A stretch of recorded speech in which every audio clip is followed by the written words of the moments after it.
আসানসোলে বিজেপির প্রার্থী করা হলো এসএস আহলুওয়ালিয়াকে, যেখানে আমরা দেখতে চলেছি আসানসোলে শত্রুঘ্ন সিনহা তৃণমূলের পক্ষ থেকে প্রার্থী, তখন বিজেপির পক্ষ থেকে প্রার্থী হিসেবে ঘোষণা করা হলো এসএস আহলুওয়ালিয়াকে, যাকে 2014 সালে দার্জিলিং এ প্রার্থী করা হয়েছিল। দার্জিলিং এর সাংসদ ছিলেন তিনি।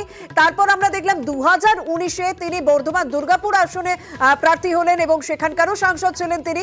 এবং এই সাংসদ, বিদায়ী সাংসদ, বর্ধমান দুর্গাপুর কেন্দ্রের বিদায়ী সাংসদ আহলুওয়ালিয়াকে আসানসোলে প্রার্থী করা হলো বিজেপির পক্ষ থেকে। 13ই মে আসানসোলে ভোট রয়েছে, সেখানে বিজেপি প্রার্থী এসএস আহলুওয়ালিয়া। আমাদের প্রতিনিধি ভেঙ্কটেশ্বর সঙ্গে রয়েছে। ভেঙ্কটেশ্বর, দেখো, সুরেন্দ্র সিং আহলুওয়ালিয়া তাকে বিজেপি প্রার্থী করলো আসানসোল লোকসভা কেন্দ্রে। তুমি জানো যে বিধায়ক সাংসদ সুরেন্দ্র সিং আহলুওয়ালিয়া তিনি বর্তমান দুর্গাপুর কেন্দ্র থেকে গতবার তিনি জয়ী হয়েছিলেন। সেই কেন্দ্রে এবারে দিলীপ ঘোষকে প্রার্থী করা হয়েছে। সেই জায়গায় দাঁড়িয়ে সুরেন্দ্র সিং আহলুওয়ালিয়াকে নিয়ে জল্পনা তৈরি হয়েছিল যে সুরেন্দ্র সিং আহলুওয়ালিয়া সেক্ষেত্রে আসানসোলে প্রার্থী হওয়া। একটা তো প্রশ্ন আসবেই যে এতদিন পর আসানসোল কেন্দ্রের প্রার্থী ঘোষণা করা হলো, তাও আবার কাকে ঘোষণা করা হলো? এই এসএস আহলুওয়ালিয়াকে। তাহলে তার জেতা কেন্দ্র তাকে প্রার্থী না করে এই আসানসোল থেকে কেন প্রার্থী করা হলো? দেখো, আসানসোল কেন্দ্রে কাকে প্রার্থী করা হবে সে নিয়ে বিজেপির অন্দরেই একটা মতভেদ তৈরি হয়েছিল।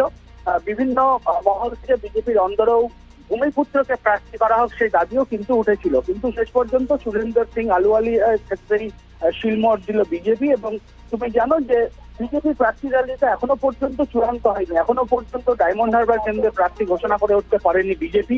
ফলে সেই ডায়মন্ড হারবার কেন্দ্রেও প্রার্থী কে হবে তা নিয়েও এখনো পর্যন্ত চূড়ান্ত সিদ্ধান্ত পৌঁছানো যায়নি। কিন্তু আসানসোলের ক্ষেত্রে যখন সুরেন্দ্র সিং আহলুওয়ালিয়ার নাম জানানো হলো, ঘোষণা করা হলো বিজেপির পক্ষ থেকে, তখন বেশ কয়েকটি নাম কিন্তু সেই নাম নিয়ে চর্চা চলছিল।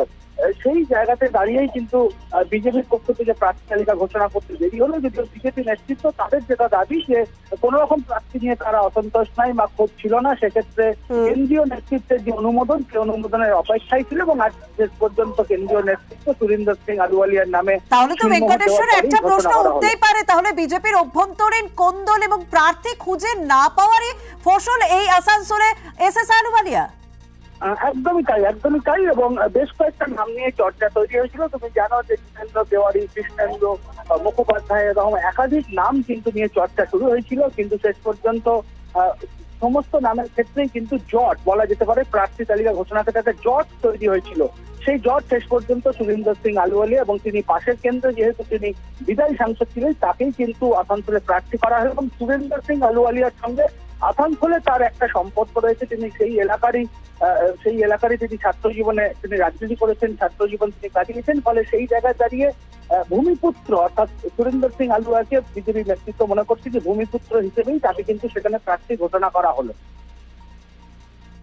একদম ভেঙ্কটেশ্বর, আপাতত তোমাকে ধন্যবাদ। বিজেপির রাজ্য সভাপতি সুকান্ত মজুমদার তিনি এই প্রার্থী ঘোষণা নিয়ে কি বলছেন? কিন্তু একটা বিষয় তো উঠেই আসছে, 2014 যাকে দার্জিলিং এ প্রার্থী করা হয়েছিল তিনি সেখানকার সাংসদও ছিলেন। 2019-এ তিনি বর্ধমান দুর্গাপুরের প্রার্থী হলেন এবং সাংসদ হলেন। তো সেক্ষেত্রে তার জেতা আসনে তাকে প্রার্থী না করে কেন আসানসোলে প্রার্থী করা হলো সেই নিয়ে একটা প্রশ্ন উঠছে। তবে কোথাও বিজেপির অন্তর্দ্বন্দ্ব এই বিষয়টিও সামনে আসছে। সুকান্ত মজুমদার তিনি কি বলছেন একবার শোনা যাক। এত চিন্তা ভাবনা করে আমরা দেখুন প্রার্থীটা কেমন করলাম আসানসোলে, যে আসানসোল সিটের পুরো ইকুয়েশন ঘুরে গেল।